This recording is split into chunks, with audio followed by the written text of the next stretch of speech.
run ahaantii Soomaalida aad qodbaha soo degtay waxaa ku soo cusboonaatay caado aan hore loo aqoon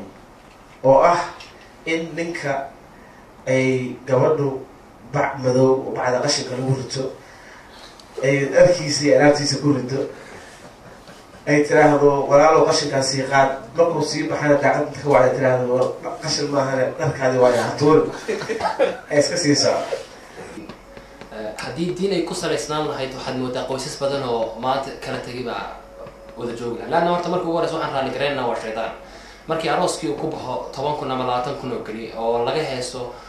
hadda walaalkii wuxuu ka dhawaajiyay naagta inta badan yani in lagugu diraayo ama famiilka tahay horta naagta caqliga badan gurigeed waxaan aaminsanay inaan laga saari karinin oo aysan naaga diri karin laakiin hadda waxaa la helay nin diraayo markii ninkay naagta isarkaan marka hore way isjecel yihiin waxaan dhahaa wax walbaa lagu wada hadlayaa okay waxaasaan u baahanahay everything ninkuu samaynayaa hablihina dhibaatada halkaan keenaysa waxaa weeyaan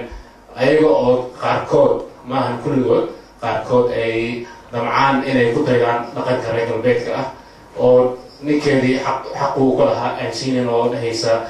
warniga waa aniga inaad saas samaysaa wadan dhul galbeed baa la joogaa horta nimanka Soomaaliyeed say ku mahmaahaan waxay yiraahdaan naagta runbaa been baa lagu soo xirigeliyaa runna waa lagu dhaqaa laakiin taasi waa midda maanta dhibaatada idin keentay intana qol yar ya adiga iyo 10 cunug ku nool lagu yiri odagii wuxuu rabaa inuu u noolaado sidii Soomaaliya kale wali maskaxdiisa fit kuma ahan wadankan oo yimid wadamada galbeedka oo dhaqankiisa ka duwan yahay dhaqankii Soomaaliya labaad lagu xisaabtamo wadamadan aan joogno ee maaragtay qurbaha ah waxa la yiri magaalada meel hadda timaadee dadku ilaa yihiin waa la siltiraa dadkii waxaa taas u bateen laakiin ma fiicna inaad siltirtid naagu way idin caawiyaan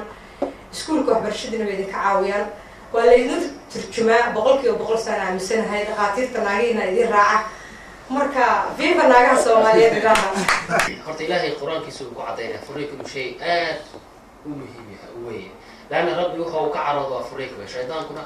marka tusaalaha soo qaato marka uu ilmihiisa bixinayo jaayizada ama awaad u siinayo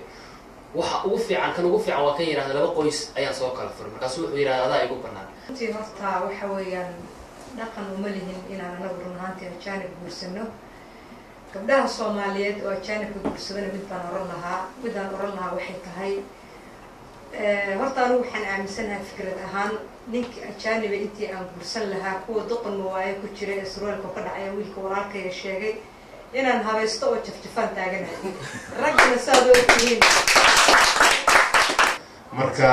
gabar Soomaaliyeed marka nin u jeeda inuu guursado ma umaleeyo inuu maartay uu gabar ajnabi guursan lahaa waxaana taas saaran waa dhalinyaro badan oo aniga aan aqaano oo ajaanib guursaday oo guurkooda u shaqeyn waayo oo haddana ay la yihiin fursad ay ku helaan ilmahooda inay maaragtay dhaqankii Soomaaliya baraan ama wadankooda ay geeyaan haddaad rabtaan inaad barnaamijkan kasoo qayb qaadataan ha ahaato mid fikradeed ama ha ahaato mid aad noogu imaanaysaan studioga waxaad nagala soo xiriiri kartaan numberka eber 9 eber 6 5 eber 5 eber 5 eber eber